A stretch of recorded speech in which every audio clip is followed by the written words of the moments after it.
اللہ جب کسی سے ناراض ہوتا ہے رزق نہیں چھینتا، آب و دانہ بند نہیں کرتا، سورج کو حکم نہیں کرتا کہ اس کے آنگن میں روشنی نہیں پھیلانی، چاند کو نہیں روکتا کہ تیری کرنیں اس کے ویڑے میں نہیں پڑنی چاہیے، بلکہ اللہ جب کسی سے ناراض ہوتا ہے سجدوں کی توفیق چھین لیتا ہے۔ سجدوں کی توفیق چھن گئی تو پھر سمجھو اللہ ناراض ہے، اللہ راضی نہیں ہے۔ اور اگر سجدوں کی توفیق نصیب ہو جائے، کسی نے واصف علی واصف مرحوم سے پوچھا تھا کہ کیسے ہمیں پتا چلے گا کہ ہماری نماز قبول ہو گئی ہے، تو انہوں نے کہا تھا ایک نماز کے بعد دوسری عطا ہو جائے تو سمجھ لو پہلی قبول ہو گئی ہے۔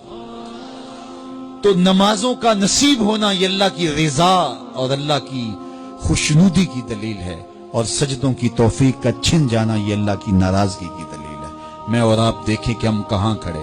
دیکھیے دولت تو کفار کو بھی ملتی ہے، اللہ دولت اسے بھی دیتا ہے جس سے راضی ہے، اسے بھی دیتا ہے جس سے نہیں راضی، لیکن سجدوں کی توفیق اسے ہی دیتا ہے جس پہ وہ راضی ہے۔ تو 5 گانا نماز شعار زندگی بنا لیجئے، نماز قضا نہ ہونے پائے۔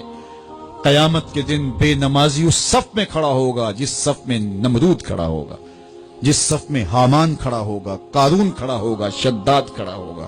مجھے بتائیے ہم میں سے کوئی یہ گوارہ کرتا ہے ہم اس صف میں کھڑے کر دیے جائیں جہاں دشمنان خدا کھڑے ہوں؟ آج کوئی نماز پڑھے یا نہ پڑھے، حشر کے دن حکم ہوگا کہ اللہ کے حضور سجدہ کرو۔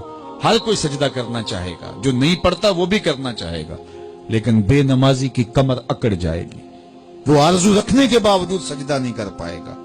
قرآن بتاتا ہے کچھ لوگ جہنم کو دھکیلے جا رہے ہوں گے، انہیں کچھ لوگ پوچھیں گے ما سلککم فی سقر، تم جہنم کو کیوں جا رہے ہو، کیا ہوا تمہیں؟ تو وہ جواب میں کیا کہیں گے؟ لم نک من المصلین، ہم نماز نہیں پڑھا کرتے تھے۔ سب سے پہلا حساب قیامت کے دن جو بندے سے لیا جائے گا وہ نماز کا لیا جائے گا۔ پہلا سوال بندے سے یہ ہوگا۔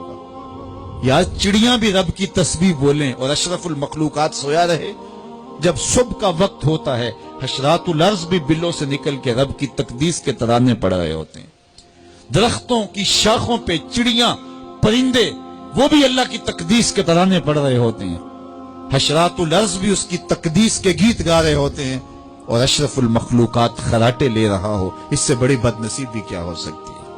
آئیے 5 گانا نماز شعار زندگی بنا لے۔ اس مجلس میں اگر کوئی بے نمازی ہے تو آج عزم مصمم کر کے یہاں سے لوٹے کہ آج کے بعد نماز نہیں چھوڑوں گا، اور اگر آپ 5 گانا نماز کی عادت رکھتے ہیں تو آپ کو مبارک ہو، لیکن یہ عزم کر کے جائیے اپنے گھروں میں، اپنے اعزاء و اقرباء اور اپنے دوستوں میں اس زور سے تلقین اور تاکید کریں گے نماز کی کہ وہ پکے نمازی بن جائیں گے۔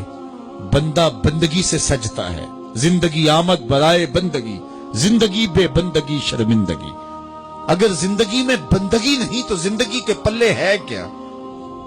علماء نے لکھا ہے کہ یہ سارے درخت حالت قیام میں ہیں، چوپائے حالت رکوع میں ہیں، مینڈک تشہد میں ہیں، اور حشرات الارض سجدے میں ہیں، اور انسان اشرف المخلوقات ہے۔ اس کی عبادت میں درختوں کا قیام بھی رکھا گیا، اور رکوع بھی رکھے گئے، اور سجدے بھی رکھے گئے، اور قعدے بھی رکھے گئے، اس لیے تاکہ اس کی عبادت تمام مخلوقات کی عبادات کی جامع بن جائے۔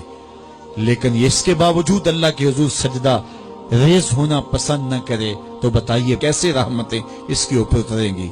خوش نصیب تو وہ ہیں جو 5 گانا نماز ادا کرنے کے بعد تہجد بھی قضا نہیں ہونے دیتے۔